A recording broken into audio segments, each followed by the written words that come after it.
Sorry ass DJ.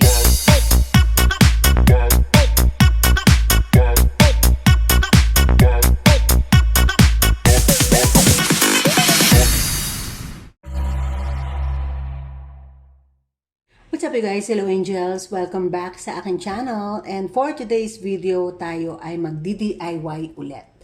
Gagawa ulit tayo ng pampaputi. Ito ay request nyo. Siyempre binabasa ko lahat ng comments nyo below. Ang sabi nyo sa comments ay try ko naman with milk.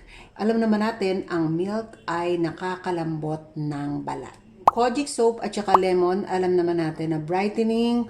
And syempre parang exfoliating na rin siya dahil pareha siya matapang, ano? Lalo na kung kalamansi ang gagamitin nyo. Para sa akin, para lang naman sa akin, hindi ko lang din alam, hindi ako sigurado, mas parang potent yung kalamansi. Parang mas matapang. Kasi ang pagkakaalam ko sa kalamansi, nakakatanggal siya ng rust, yung kalawang sa mga kutsilyo, yon. Ewan ko lang din ang lemon. At saka, mas nagre-react ng tingling sensation. At saka, nagkakaroon ako ng mga butlig-butlig sa kalamansi. Kaya kung sino ang magtatanong sa inyo, ngayon pa lang sinasabi ko sa inyo kung pwede ang lemon o kalamansi. Pwede yon. Lemon, lime, kalamansi, pwede. So, kung gusto nyo mapanood yung dalawa kong video na ginawa ng Kojic Mansi at saka Lemon Mansi, ilalagay ko na lang dyan sa iCard para mapanood nyo yung aking ginawang Kojic Mansi at Lemon Mansi. But this time, ang gagawin ko ay with milk. Ang ginawa natin Kojic Mansi at saka Lemon Mansi, after natin siya gawing parang mask sa balat, tapos binanlawan natin, nag-dry yung balat natin, nag-squeaky clean. Kaya wag na wag nyo kakalimutan maglagay ng lotion o kaya body cream o body oil. Basta moisturize dapat ang balat ninyo. And may nagtatanong din sa akin sa comment kung pwede sa mukha. Like I said, iba-iba tayo. But for me, I don't recommend it sa face kasi nga medyo matapang siya. Kasi ang Kojic soap, matapang na sa mukha. Tapos haluan mo pa ng kalamansi o lemon, too much yun. Kaya sa mga itim-itim na lang, like singit, kilikili, tuhod. Pero bago nyo itry, mag-patch test muna kayo sa likod ng tenga. Yun ang tamang patch test. Or dito, kasi nung nag-Kojic Mansi ako, dito ako naglagay, medyo nag-react yun dito ko, nagkaroon ako ng 2 bootleg. Sensitive din tong ganito natin. So dito kayo mag-try, o kaya dito, o kaya sa likod ng tenga na lang kayo mag-try para sigurado kung gusto nyo talaga sa mukha ilagay. Pero, like I said, I don't recommend it sa face kasi matapang siya for face. At not longer ng 10 minutes, okay? Yung iba hanggang 5 minutes lang, nasa sa inyo yun. Pero wag na nga haba pa sa 10 minutes. Like I said sa isa kong video, na meron kasing sabon na binababad hanggang 10 minutes. So, kung gusto niyo naman hanggang 5 minutes lang, wag nang lalampas doon. Please! Sobrang magdadry ang balat nyo. But anyways, ang kailangan natin syempre, Kojic soap. Kahit na anong brand ng Kojic soap, pwede. Ito ang meron ako, Kojisan. Dalawang lemon, at saka ang bagong cast ng ating pelikula. Char. Ang bagong cast ng ating video, milk, evaporated milk, okay? Huwag kayong kukuha ng milk na yung malapot, ang tawag doon, yung condense, yan. Napakalagkit nun, girl. So, bibilhin nyo lang ay evap. Sabi nila, maganda daw ang brand na Alpine. Nakalimutan ko na kung magkano to eh. Dali na mag-search ngayon, i-search nyo na lang kung magkano to at sa mga supermarket meron siya, okay? Alpine, mas okay. Kung wala kayong mahanap na Alpine, okay din naman ang ibang brand. Pero ito yung nakita ko at ito ang sinuggest nyo sa akin, Alpine. Why not? Choknat. Ito ang try natin.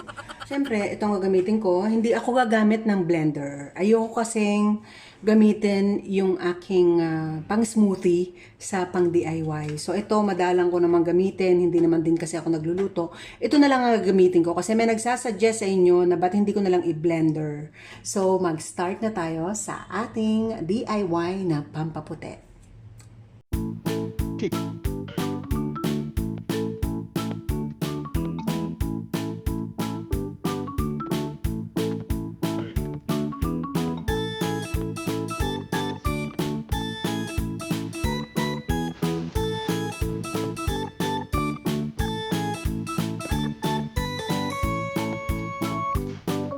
Sabi nila, pagka with milk daw, ang ginawa mong ganito, nagtatagal lang siya ng 7 days.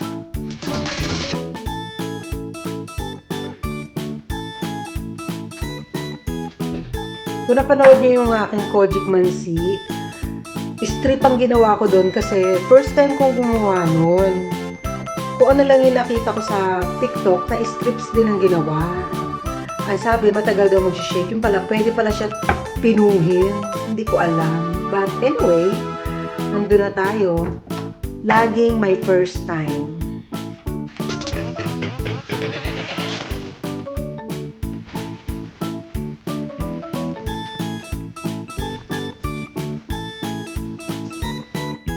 Pinuhin pa natin.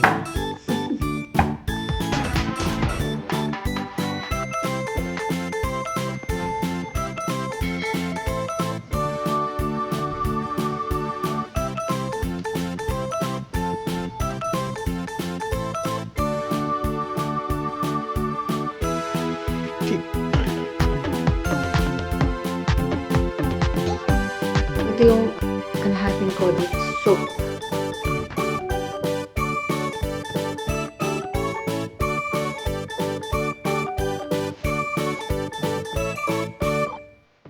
Ating empty bottle. Dami na pinagdaanan. Ito yung kalahating Kojic soap. Yung dalawang lemon na pinakita ko sa inyo kanina. So, ang sabi niya sa comment, parang same procedure lang din, pero dadagdagan ko ng milk. So, meaning, kasabay yung milk sa pag-shake. Wait, the same procedure daw. Lalahatin ko ba? Siguro mga kalahating milk. Kalahati ng 154. Na milk, Kojic soap, and lemon. So, mag-start na tayo mag-shake. Start shaking. After 10 minutes of shaking, medyo ano pa siya, yung malabnaw pa. Kasi nga, marami yung milk. Marami yung liquid kaysa sa sabon. Kalahating Kojic soap lang kasi ang ginamit ko. Tapos, dalawang lemon. At so, I was thinking, while shaking, nadagdagan siya ng another half of Kojic soap. Kaya lang inisip ko, meron nagsasuggest na mas marami daw yung kalamansi. So, isa pang shake natin. After 12 minutes, wait. Kanina 10 minutes, ngayon 2 minutes and 20. So, 12 minutes and 20 seconds. Nag-stop pa ako kasi may ginawa akong tea. Tignan natin yung consistency. Ito na yung consistency na hinahanap natin, na lotion consistency. So, okay naman siya. So, ito, with milk to, guys. Ang 7 days lang ang life niya. Gusto nyo magawa ako ng mga DIY scrub? Let me know, guys, sa comment section below kung gusto nyo magawa ako ng DIY na scrub o exfoliate for the body. Para sa inyo gagawin ko, okay? So, ngayon pa lang, sinasabi ko na sa inyo na ang shelf life nito, ang life nito ay within 7 days lang kailangan ma-consume mo na kasi may milk siya, so panisen. So sa mga nagtatanong about Kojic Mansi or Kojic Mansi at saka Lemon Mansi, umabot siya sa akin ng 3 weeks at pinapahid ko lang talaga siya sa mga like singit, ganyan, sa puwet, sa kilikili. So hindi ko siya nilalagay sa mukha. Tingnan natin, pakita ko sa inyo yung ano. Ganda, diba? Ganda ng consistency niya. Oh.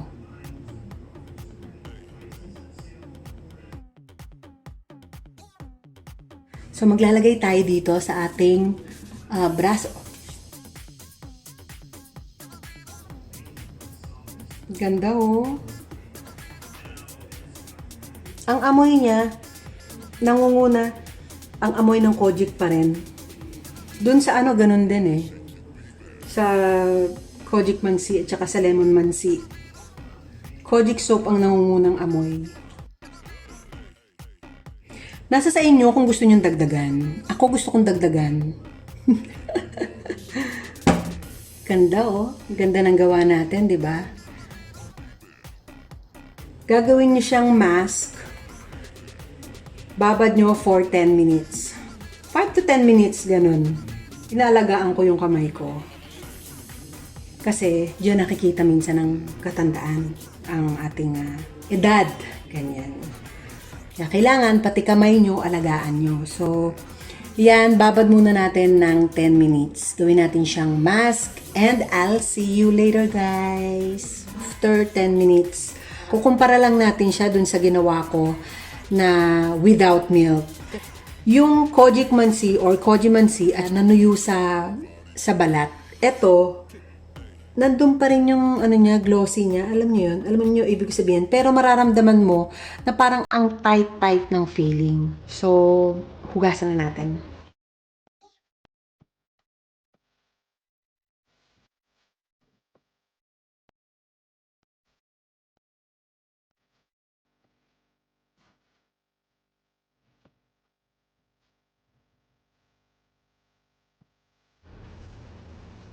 So, ang pakiramdam niya, malambot. Compared sa Koji Mansi or Lemon Mansi, mas malambot to kasi nga may milk. Nangunguna pa rin yung amoy ng Kojic soap.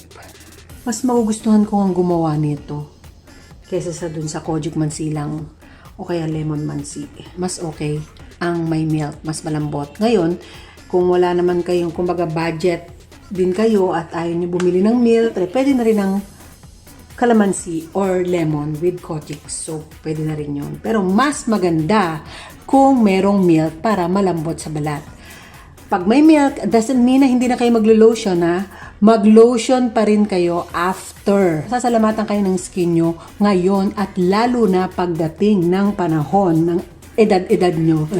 Lotion is life, guys. Hindi lang mukha ang lalagyan ng skincare, pati ang katawan. Kahit mainit ang panahon, mag-lotion kayo. Kailangan ng katawan natin ang lotion at syempre, ano ang partner ng lotion? SPF.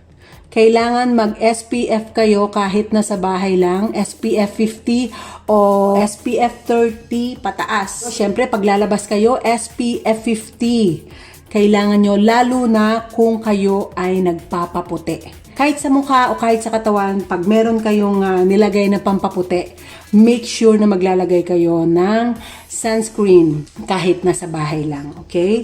Nagustuhan ko siya, sobrang marirecommend ko siya. Yun lang ating DIY na pampaputi, Kojic soap, lemon or calamansi pwede with milk. Sana ay nagustuhan nyo itong video na to. At kung may request kayo ng mga DIY, gagawin natin yan. Itatry kong gawin yan. Comment kayo below, okay? Sana ay nagustuhan nyo itong DIY na pampaputi natin. At kung nagustuhan nyo, don't forget to give it a like. And sa mga bago who haven't subscribed to my channel yet, please subscribe now and ring the bell. See you on my next one. Bye!